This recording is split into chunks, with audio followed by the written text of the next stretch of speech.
যারা বাংলাদেশের মুক্তিযুদ্ধের বিপক্ষে ছিল তাদেরকে মাথাটা জাস্ট এরকম নিচু করে রাজনীতি করতে হবে। আসসালামু আলাইকুম।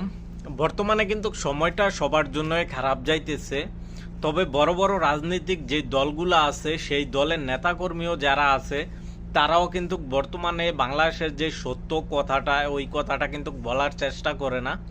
কিন্তু আমজনতার পার্টির নেতা তারেক তিনি কিন্তু বিভিন্ন সময়ে কিন্তু আসলে যে সত্য কথাটা ওইটাই বলার চেষ্টা করে।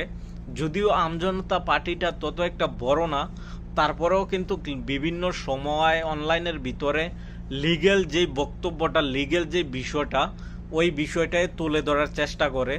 তো এবার কিন্তু কিছু গুরুত্বপূর্ণ কথা বলছেন। যারা 1971 সালে বাংলাদেশের বিপক্ষে আসছিল তাদেরকে নিয়ে কিছু সমালোচনা করছে, খুবই গুরুত্বপূর্ণ। তো আসলে যারা বাংলাদেশকে ভালোবাসেন, তো আমজনতা পার্টির নেতা তারেকের কথাগুলো সবাই একটু শুনে যাবেন।